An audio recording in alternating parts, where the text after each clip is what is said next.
Hey YouTube, welcome back to our channel. My name is Elena. And I'm Beard. And we're Viking Age reenactors and living historians here to talk with you about your favorite Viking shows. So as we all prepare to steel ourselves for the final season of History's Vikings, which premieres on December 30th, we thought it would be a good idea to take a look at some of the earlier seasons and kind of reflect on the show's roots. We've wanted to do this for a long time and kind of discuss what they got right and wrong in the past seasons.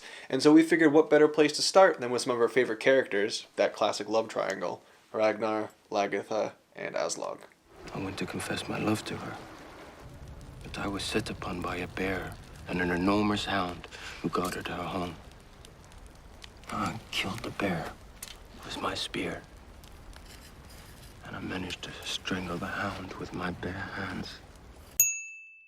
So according to our sources, Ragnar does actually earn Lagertha's hand in marriage after killing a bear and a hound that were guarding her home, essentially.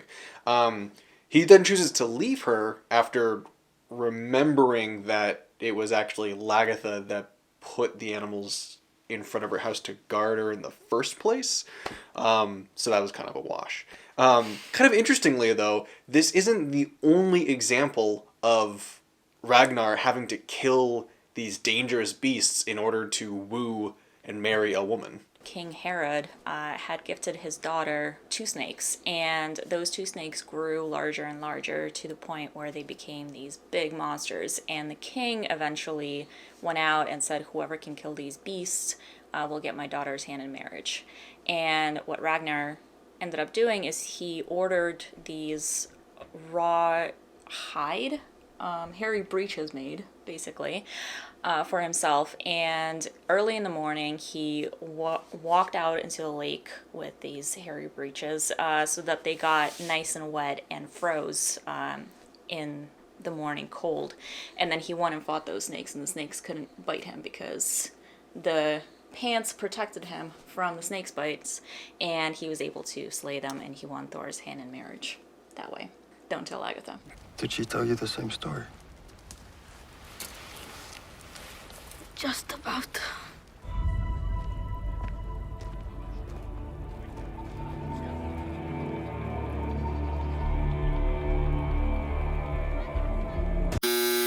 So the show places Kattegat in southern Norway, but in actuality, Kattegat is a sea area that exists between Denmark and Sweden, a bit more south. And from the stories that we know, Ragnar was a king, but he was not specifically king of Norway. So Ragnar's father is actually the legendary Sigurd Ring, a Swedish king. But in Saxo Grammaticus's writings, he tells us that Ragnar is a Danish king. That being said, Ragnar does go on various conquests all throughout the region in order to set up his own son Björn as king of Sweden. And in his saga, his son Sigurd Snake in the Eye is credited as being the grandfather of the first Norwegian king, Harald Fairhair, if you guys remember him from the show. I don't want to kill you, woman. You couldn't kill me if you tried for 100 years. So she definitely didn't live for 100 years, despite what you saw by season 6. And we're actually not even sure if she lived at all. Only one source exists that mentions her, and that is Saxo. And according to him, she was very much a warrior and a shield maiden. And that's how she caught Ragnar's eye in the first place. At one point, even when Ragnar is going into battle, she leads 120 ships to his aid, and that's after they are both remarried to different people. She then goes back to her home and kills her husband and takes his lands and everything that he owns for her own because she decides that she's better off ruling without him, which we also saw in the show. I come to you as you desired. Neither dressed nor undressed, neither hungry nor full, neither alone nor yet in company. Do I pass your test? This scene is part of the reason why we love the early seasons of Vikings so much. Definitely. So from what we know, Aslaug has a pretty interesting history. It all goes back to the saga of the Volsungs. Aslaug was the daughter of Brunhild the Valkyrie and Sigurd the Dragon Slayer. After After her parents' death, when Aslaug was still a little child, she was taken by her uncle Hamir to Norway for her protection. He smuggles her away in a giant harp that he can disassemble and reassemble so that he can feed her. And he actually feeds her onions on the trip that keep her satiated. Hamir is killed by two peasants called Aki and Grima. They take Aslaug in to raise as their own child, and they rename her Kroka, which is how Ragnar eventually meets her as. So the story continues that years later, Ragnar is actually leading his army through Norway. His warriors essentially stop by and see this beautiful woman, the daughter of these two ugly-looking peasants. And eventually word makes its way back to Ragnar, who hears about this. He's intrigued and actually invites her to meet with him, but in the form of a riddle. So as the clip goes, she had to come neither clothed nor naked, neither hungry nor full, and not alone, but not with company. She solves this riddle, and as you saw, comes wrapped in a fisherman's net, eating an onion, and walking with a dog, a hound as companion. Having solved his riddle, he's blown away by her, and shortly thereafter they marry.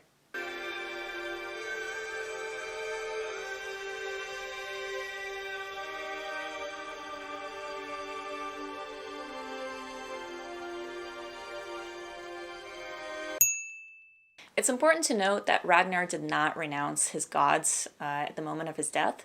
However, the way that his death is portrayed in the show is definitely worthy of the sagas. The story goes that Ragnar and his forces went up against King Ela and his men.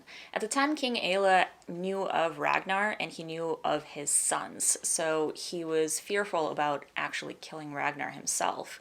And unfortunately for Ragnar, the battle did not go in his favor and all of his men ended up perishing.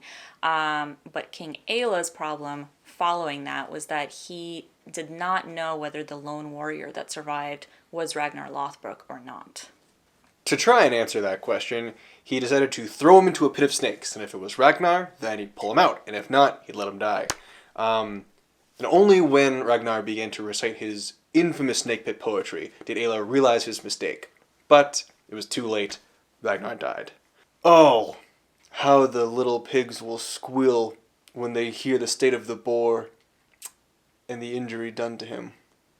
And squeal they did, because the killing of Ragnar Lothbrok by Ela is actually one of the leading theories as to the reason for the Great Heathen Army, the massive invasion that soon plagued England in 865. That's all we got time for today. A surprising amount of true facts that were covered and shown in the Viking series. All part of why we really love the show from its beginnings. Dad King. Baby Snake's gift grew big scary. Anyways, okay. Boom! I was ready and then I made that sound and then I ruined it for myself. I wonder what words are going to spill out of his face hole next. Can't wait to see. Oh, yep, there they go. Just pick those up and try to put them together somehow. That makes sense. All right, let's do that. If you guys have a favorite moment in the series that you want us to cover and talk about, be sure to comment below so we can get to work. And while you're there, be sure to hit the like button and subscribe and hit the bell to be notified of our future videos if you have not done so yet. Thank you so much for watching, and we will see you in the next one.